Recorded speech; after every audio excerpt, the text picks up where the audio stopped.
Hatred isn't always loud. Sometimes it's a quiet smile, masking a clenched fist, a polite nod in public, followed by whispers of sabotage. True hatred is patient. It doesn't erupt. It watches, plans, and strikes when the damage is irreparable. Bonds break, careers crumble, families fracture. The worst part, most never see it coming. They doubt themselves instead of questioning the one poisoning them from the start. In this video, we'll uncover 5 undeniable signs of true hatred. A slow poison seeping into your life.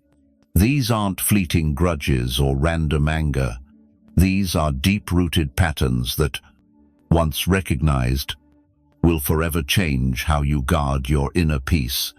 If you value your clarity, trust, and future, you need to know these signs before it's too late. Stay with me until the end. If you're ready to see the world clearly, subscribe, like, share with someone who needs this, and comment below. I choose to protect my peace of mind. Let's begin. The first sign: they actively undermine your success. This one stings. If you've faced enough battles, it may feel familiar. Some people don't just dislike you, they want you to fail. Not impulsively, but with calculated, deliberate intent. They don't shout or make a scene. Instead, they're silent saboteurs, planting doubt in others' minds, pulling strings behind the scenes, ensuring their tracks are never found in the chaos they create. They may seem supportive, even friendly, but every smile hides a quiet satisfaction when you stumble. The worst part is most only see it after the damage is done. A clear sign of true hatred is when someone quietly, but deliberately, works against your success. They're not the ones openly opposing you that would give you a chance to defend yourself. No, they're the ones who nod at your ideas, encourage your plans, but subtly shift the environment so those plans never take root. Picture a colleague who forgets to send you critical emails before a big meeting, yet sends them to everyone else. Or a family member who, in casual conversation, subtly undermines your credibility, maybe by saying you've been stressed lately or you're prone to temper. These small remarks don't stand out immediately, but over time, they build a narrative about you that you never had a chance to counter. This isn't carelessness or incompetence, it's deliberate sabotage.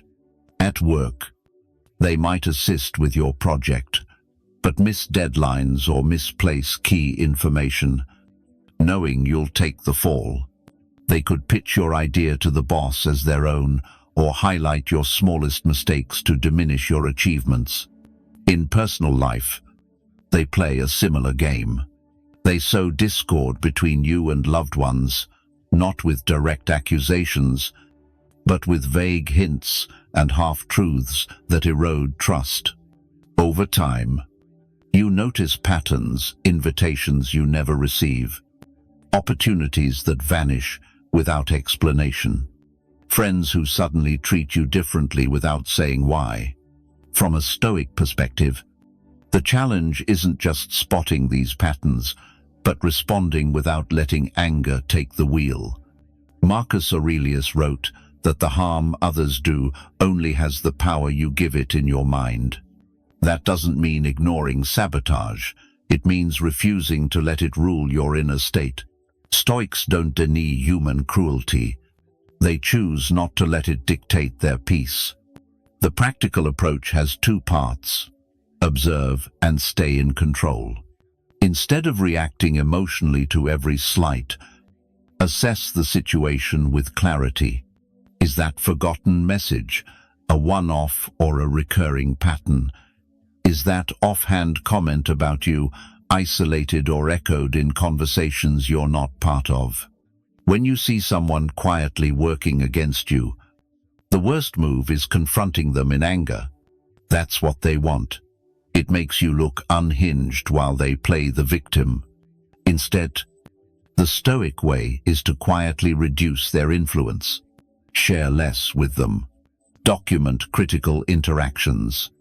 Build alliances with those who know your true character. If possible, produce undeniable results that their whispers can't compete with. Silent sabotage thrives in the shadows. It works best when you're distracted, doubting yourself, or too trusting to see what's really happening. By bringing it to light, not through public accusations but private awareness, you strip away its greatest weapon, secrecy. Here's the hard truth you must accept to protect yourself. Some people find their greatest joy when you're at your lowest. Your failure becomes their quiet victory, proof of the resentment they've long held against you. It's tempting to try to win them over, to prove you're worthy of their respect or kindness. But that's not the Stoic path. You're not here to change their view of you. You're here to preserve your dignity, focus, and inner peace. Epictetus taught that we should only concern ourselves with what's in our control, our thoughts, actions, choices, and let go of the rest. Trying to change an enemy's heart is like stopping the wind with your hands. It only exhausts you and leads nowhere. When you grasp this, you shift your energy from defending yourself against them to living so well that their hatred becomes irrelevant. Stay calm and refuse to play their game. And you take away the one thing they crave, your emotional reaction. Hatred feeds on the chaos it creates. A Stoic starves it by standing firm in stillness. Recognizing this first sign is crucial, but it's just the start. There's another sign, equally dangerous, that erodes you further when someone's eyes light up, not for your success, but for your pain. Once you see it, you'll never forget it. The second sign, they take pleasure in your misfortune. This isn't mere envy or someone in a bad mood when you share good news. It's a darker truth, people who are genuinely thrilled by your suffering, barely hiding their excitement when life knocks you down. They may cloak it in polite words, but the mask never fits perfectly. A true ally listens without judgment, asks what you need, and offers sincere solutions or empathy. Their voice, demeanor, and eyes align in genuine understanding. But those who hate you speak the right words with the wrong energy. Their eyes might gleam a bit too brightly. Their questions dig into details in a way that feels invasive. Instead of easing your burden, their words make it heavier. Their falseness seeps through the smallest cracks. They lower their voice as if to show concern, but you sense a hidden thrill in their tone. They try to keep a neutral face, but a fleeting smirk betrays them. Only the perceptive will catch it. They ask about your struggles not to help, but because your misfortune entertains them. A friend hearing about your legal dispute might suddenly perk up, probing for details without offering useful advice, listening as if it's a gripping tale. When you mention financial hardship, they feign sympathy, but subtly shift the conversation to your past mistakes, framing it as your fault. The clearest sign isn't how they react to your failures, but how they respond to your successes. Share good news, and they offer a half-hearted reply before changing the subject. But when you're down, they have all the time in the world to linger. They sit up straighter, their voice grows lively, and they seem relieved to dwell on your troubles. On social media, it's even clearer. They ignore your achievements, but rush to comment on your struggles, leaving words that seem supportive, but amplify your pain for others to see. This isn't random. It's a corrosive pattern that feeds on negativity, turning your hardships into their silent social currency. The danger isn't just the emotional pain, it's the psychological toll over time. You start questioning who you can trust with your vulnerabilities. You might stop sharing good news, sensing it's dismissed. That's what they want to shrink, your emotional openness, until the only version of you they see is one struggling. That version feeds their ego, reinforcing their sense of superiority. That fuels their private victory. From a Stoic perspective, this is where disciplined awareness becomes your shield. Marcus Aurelius said, "We're disturbed not by events, but by our judgments of them." When someone revels in your hardship, the human instinct is anger or hurt. But a Stoic sees their reaction for what it is, proof of their character, not yours. Instead of confronting them in an emotional storm, you adjust your boundaries, share less, curate what parts of your life they can access.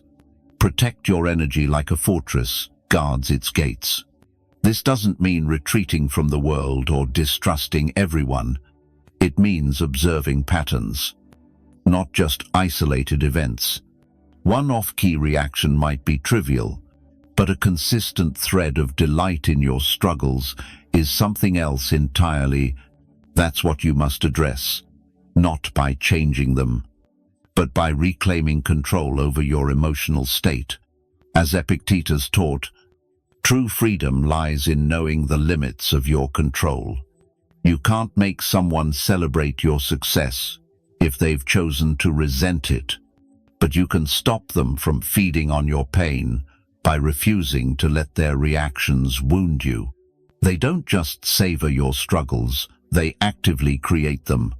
They go beyond personal satisfaction to deliberately undermining the most vital parts of your life. They don't just want to see you fall, they want to sever the ties that could lift you back up. Their next tactic is their most dangerous ploy. If you value your strongest relationships, you must spot it before it's too late. The third sign, they turn others against you. This makes their hatred uniquely perilous. It's invisible until the damage is done. They don't attack openly, as that would expose them. Instead, they pose as a caring friend, a reliable colleague, or a devoted family member. They craft an image of themselves as a safe, trustworthy, confident, so convincing that others see them as a neutral voice of reason. That's when their real work begins, not supporting you, but quietly dismantling your reputation and credibility. At first, they mention you in conversations, not to accuse, but to plant a seed of doubt. They might say, "I just hope John's handling things okay. He's been under a lot of pressure lately." On the surface, it sounds like concern, but it subtly suggests you're unstable or overwhelmed. They don't lie outright. They blend half-truths with missing context to make their words plausible. If you're stressed at work, they'll mention it but frame it as your judgment slipping. If you made a mistake, they'll bring it up, but omit how you took responsibility and fixed it. By framing their concerns as reluctant and private, they build their own credibility while making you seem questionable. I saw this happen to a man named David, a senior manager at a large firm. He'd built strong ties with his team over years, but a colleague, Mark, slowly positioned himself as the team's emotional anchor. In private talks, Mark expressed concern for David, mentioning the pressure he was under and suggesting he might be too overwhelmed to make sound decisions. Said with empathy, these words carried a hidden message. David's judgment was faltering. Gradually, David noticed meetings happening without him, projects reassigned, and colleagues giving him wary looks. Mark never openly criticized him. He didn't need to. The seeds of doubt were already planted. This is called triangulation, controlling information flow to reshape it for their own ends. Seneca said, "The harm others do to you is nothing compared to the harm you do yourself by believing them." This is why Stoic thinking is powerful here. You can't stop their whispers, but you can stop them from taking root in your mind. Hold fast to the truth you know, and keep direct. Transparent communication with those who matter. If a friend grows distant, reach out directly. If a colleague starts avoiding you, have a candid conversation instead of relying on second-hand information. Don't let the manipulator play the middleman they crave to be. Cut them out of the information loop when possible. They target your closest relationships because they know that's your strength. If they can make you doubt your allies or make them doubt you, they weaken you without direct confrontation. That's why a sudden shift in how people treat you demands scrutiny. Ask who they've been talking to and what might have been planted in their minds. The Stoics' sharpest weapon isn't blind suspicion but clarity. Recognize that some exploit kindness to mask malice. Your task isn't to chase every rumor or justify yourself to everyone, but to stand firm. Speak plainly, and not let others rewrite your story, because when you give them that power, you hand them the tools to complete their goal. Understanding this third sign prepares you for something even darker, a tactic that reveals not just malicious intent, but a deep understanding of human weakness. This is where true hostility shows its most chilling form. The fourth sign: they mimic you but aim to outshine you. Some hatred doesn't just wish you ill, it wants to take your place, replace you, and live as a lesser copy while pretending to be superior. This isn't healthy competition or admiration that inspires growth. It's an obsessive resentment, one of the most unsettling behaviors you'll encounter. When someone truly hates you, they study you with the focus of a spy, not a curious observer. They note how you dress, where you go, who you spend time with, how you speak, even how you present yourself publicly. But their aim isn't to learn from you, it's to copy you, erase your uniqueness, and claim they do it better. This stems from deep insecurity. You represent what they believe they deserve, but can't naturally achieve maybe your ease in connecting with others, the respect you've earned in your career, or the stability in your personal life. Instead of forging their own path, they make you their benchmark. They think that by outdoing you at your own game, they'll prove their worth to the world and themselves. Since their self-worth is tied to surpassing you, their mimicry never stops. It escalates. Take Pablo Picasso and his rival, Georges Braque. Their early collaborations sparked creativity, but soon competition turned personal. Braque began copying Picasso's work so closely, it was hard to tell them apart. To outsiders, it might have seemed like mutual inspiration, but Picasso saw the truth. This wasn't about shared genius. It was an attempt to steal his space and blur his identity. That's the essence of toxic mimicry. It doesn't create value, it erases origins. Healthy inspiration takes a spark from you and builds something new, openly acknowledging your influence. But when someone hates you, their copying is parasitic. They replicate your ideas almost verbatim, tweaking just enough to seem original, then flaunt it as their own. At work, they might mimic your proposal, alter a few details, and pitch it as theirs. In personal life, they adopt your hobbies, but quickly claim to be better or more passionate than you ever were. The most dangerous part is the mental trickery. They might accuse you of copying them, flipping the narrative to paint you as the imitator and themselves as the innovator. This reversal not only discredits you, but reinforces their story of superiority. Over time, you feel like you're living in a distorted mirror, where your choices are shadowed by someone trying to outdo you. Epictetus said, "If you want to improve, be content to be thought foolish and stupid."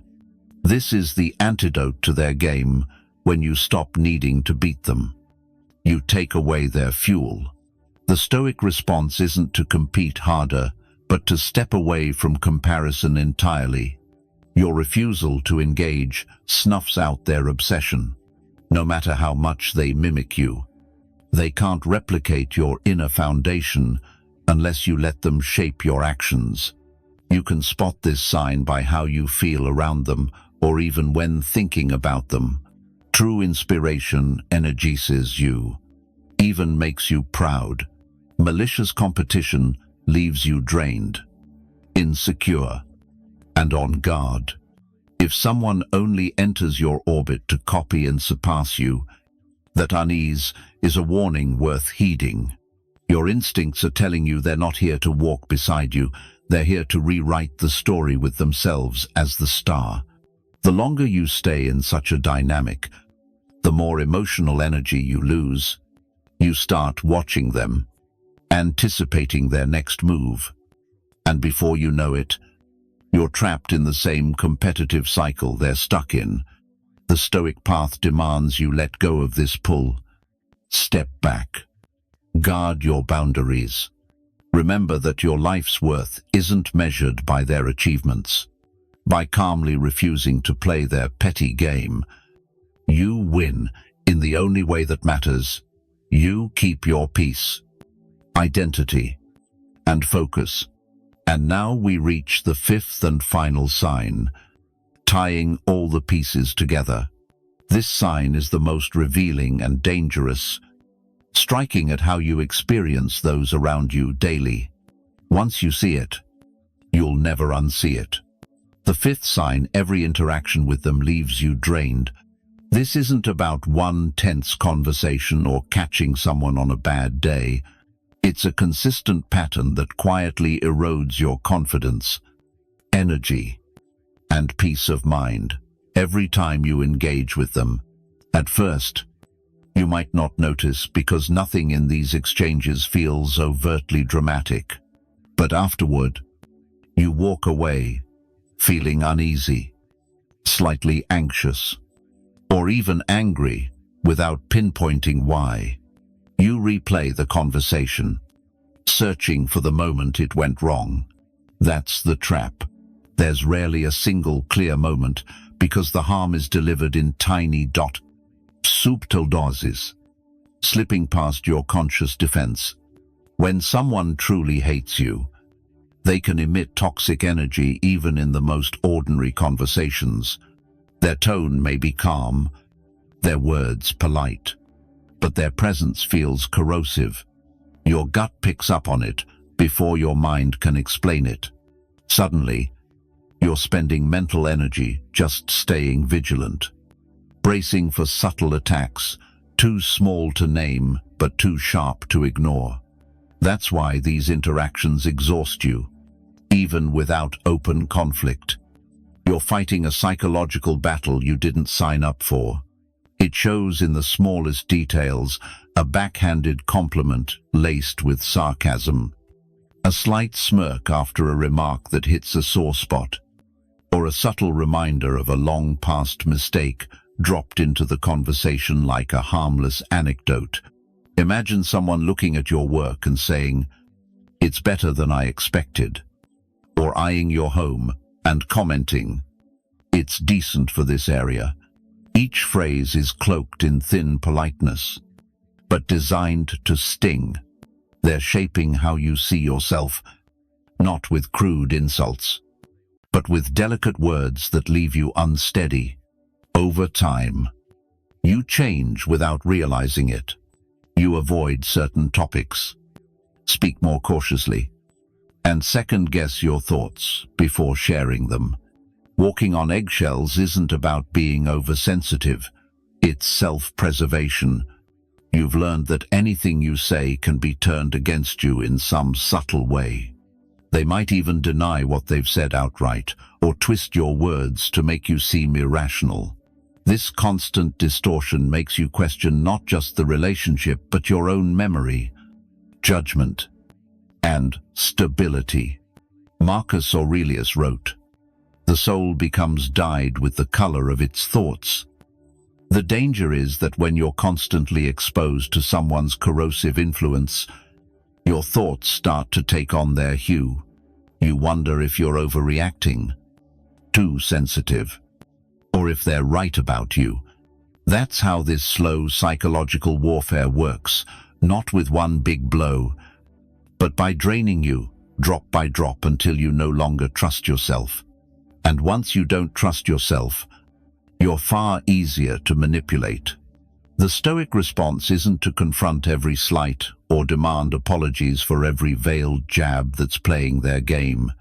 Instead, step back and see the pattern for what it is. Your peace of mind is yours to protect, and you do so by limiting the influence of those who thrive on destabilizing it. You don't argue with them about their intentions that only traps you in their framework. You calmly decide that your mind won't be their playground. To do this, trust your instincts. If you consistently feel drained, diminished, or uncertain after every encounter, that's not random. Your subconscious is signaling something your conscious mind hasn't fully grasped. You don't need undeniable proof of their malice. You don't need to prove beyond doubt they mean you harm. The impact they have on you is evidence enough. That's reason enough to set boundaries. That's reason enough to keep your distance. This subtle psychological erosion is the final and perhaps most dangerous sign of true hatred, because it doesn't just harm your reputation or steal your ideas. It seeks to rewrite how you see yourself from the inside out. If you don't catch it, you risk living with an identity someone else has maliciously reshaped. Recognizing this pattern completes the circle of all the signs we've discussed. It shows that true hatred is rarely loud or chaotic. It's quiet, calculated, and patient. Once you know how to see it, you can't pretend it doesn't exist. How you act on that awareness determines whether you stay caught in its spiral or step toward the clarity and strength Stoics call the foundation of freedom. If you've watched this far, these 5 signs aren't just insights into human behavior, they're tools for survival. They separate a life of inner peace from years of silent sabotage by those who smile to your face while undermining you in the shadows. And here's what matters most. Now that you've seen it, you can't unsee it. You can't unlearn these patterns. That means you can't pretend those people are harmless. Stoicism teaches that while you can't control the malice in others' hearts, you can control the gate to your own soul.